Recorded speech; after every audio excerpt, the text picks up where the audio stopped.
ലോക്സഭാ തെരഞ്ഞെടുപ്പിന്റെ പ്രചാരണം അവസാന ആഴ്ചകളിലേക്ക് എത്തുമ്പോൾ LDFും UDFും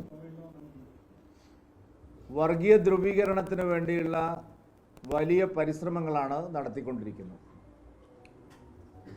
ജനങ്ങളുടെ അടിസ്ഥാന പ്രശ്നങ്ങൾ ചർച്ച ചെയ്യുന്നതിന് പകരം മുഖ്യമന്ത്രിയും പ്രതിപക്ഷവും ജനങ്ങളെ ഭിന്നിപ്പിക്കാനുള്ള വളരെ ബോധപൂർവമായിട്ടുള്ള പരിശ്രമങ്ങളാണ് നടത്തിക്കൊണ്ടിരിക്കുന്നത്. കേരളം ഭരിച്ചുകൊണ്ടിരിക്കുന്ന പിണറായി വിജയൻ സർക്കാർ ഉത്തരം പറയേണ്ട പല ചോദ്യങ്ങൾക്കും ഉത്തരം പറയാതെ അവരുടെ പ്രചാരണം മുഴുവൻ CAA അതുപോലെ കേരള സ്റ്റോറി തുടങ്ങിയിട്ടുള്ള വിഷയങ്ങളിൽ ഒതുക്കുകയാണ്. മുഖ്യമന്ത്രി എല്ലാ ദിവസവും നടത്തുന്ന പത്രസമ്മേളനങ്ങളിലും പൊതുയോഗങ്ങളിലും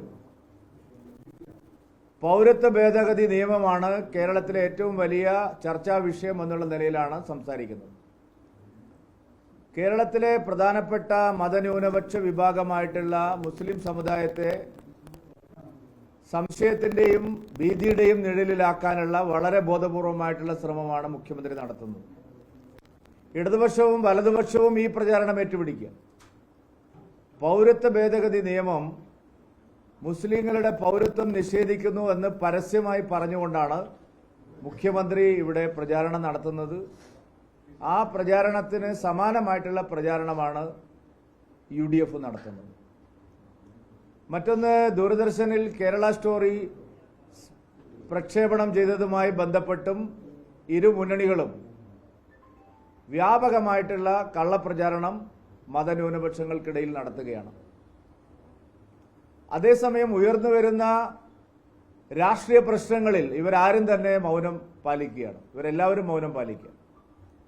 കരുവന്നൂർ സർവീസ് കോഓപ്പറേറ്റീവ് ബാങ്കുമായി ഉയർന്നു വന്നിട്ടുള്ള അഴിമതി ആരോപണം, ED നടത്തുന്ന അന്വേഷണങ്ങൾ, സംസ്ഥാനത്തിന്റെ ചരിത്രത്തിൽ ആദ്യമായിട്ടാണ് ഒരു രാഷ്ട്രീയ പാർട്ടിയുടെ വ്യാജ ബാങ്ക് അക്കൗണ്ടുകൾ മരവിപ്പിക്കുന്നത്. കള്ളപ്പണം നിക്ഷേപിച്ചിട്ടുള്ള അനധികൃതമായിട്ടുള്ള ബാങ്ക് അക്കൗണ്ടുകൾ പാർട്ടിയുടെ നിയന്ത്രണത്തിലുള്ള സഹകരണ ബാങ്കുകളിൽ നിക്ഷേപിച്ചിട്ടുള്ള കള്ളപ്പണ ഇടപാടുകൾ കേന്ദ്ര അന്വേഷണ ഏജൻസികൾ മരവിപ്പിച്ചിരിക്കുകയാണ്. ഇന്നേ വരെ അതിനെക്കുറിച്ച് ഒരു ന്യായീകരണം, ഒരു നിലപാട്, വിശദീകരണം നൽകാൻ പാർട്ടി തയ്യാറായിട്ടില്ല.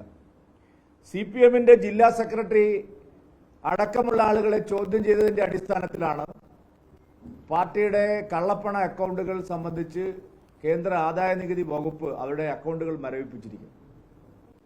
CPMന്റെ മുൻ MP ആയിട്ടുള്ള PK ബിജുവിന് പണം കിട്ടി കോഓപ്പറേറ്റീവ് ബാങ്ക് തട്ടിപ്പിലെ സഹകരണ കൊള്ളയിലെ പണം കിട്ടിയെന്ന് അദ്ദേഹം സമ്മതിക്കുകയാണ്.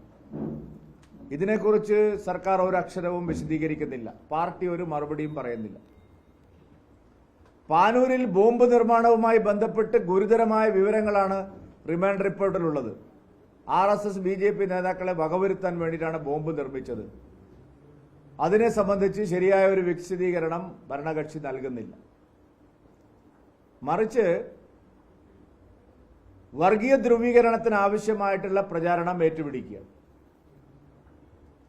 സംസ്ഥാനത്തെ ജനങ്ങളുടെ ജീവൽ പ്രശ്നങ്ങൾ, വിഷുവിന് മുമ്പ് പെൻഷൻ കൊടുത്തു തീർക്കാൻ സർക്കാരിന് കഴിയുന്നില്ല.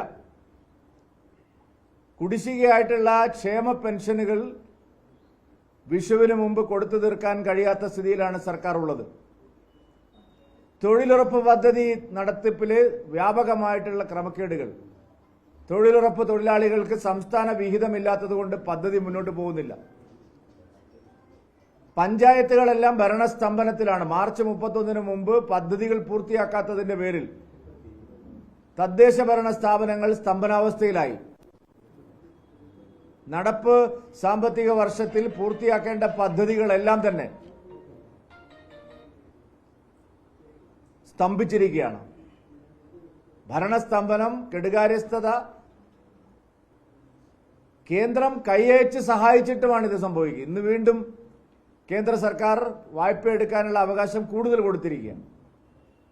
പക്ഷെ സംസ്ഥാനത്ത് ഒരു കാര്യങ്ങളും നടക്കുന്നില്ല. സർക്കാരിന്റെയോ ഭരണകക്ഷിയുടെയോ നേതാക്കന്മാരുടെ പ്രസംഗങ്ങളിലും പ്രചാരണത്തിലും ഒരു വാക്കുപോലും ഇതിനെക്കുറിച്ചില്ല. പ്രതിപക്ഷവും ഇതേ മാർഗം തന്നെയാണ് സ്വീകരിക്കുന്നത്. ഇപ്പൊ വയനാട് പാർലമെന്റ് മണ്ഡലത്തിലേക്ക് വന്നാൽ വ്യാപകമായിട്ടുള്ള പ്രശ്നങ്ങളുണ്ട്. കഴിഞ്ഞ 20 ദിവസമായി തുടർച്ചയായി, ഞാൻ സ്ഥാനാർത്ഥിയായതിനു ശേഷം തുടർച്ചയായി ഈ പ്രശ്നങ്ങൾ ഉയർത്തിക്കൊണ്ടുവരുമ്പോഴെല്ലാം പ്രതികരിക്കാൻ LDF UDF തയ്യാറായിട്ടില്ല. മാധ്യമങ്ങളും അത് കണ്ട ഭാവം നടിച്ചില്ല. വയനാട്ടിൽ രൂക്ഷമായിട്ടുള്ള വന്യമൃഗ ശല്യത്തെ സംബന്ധിച്ച് MP രാഹുൽ ഗാന്ധി എടുത്ത നിലപാടിനെ പരസ്യമായി ഞങ്ങൾ ചോദ്യം ചെയ്തപ്പോൾ ഒരക്ഷരം UDF പ്രതികരിച്ചില്ല. സംസ്ഥാന ഗവൺമെന്റിന്റെ കുറ്റകരമായിട്ടുള്ള അനാസ്ഥ, ക്രിമിനൽ നെഗ്ലിജൻസ്, അത് ചൂണ്ടിക്കാണിച്ചിട്ട് അതിനെക്കുറിച്ച് മറുപടിയില്ല.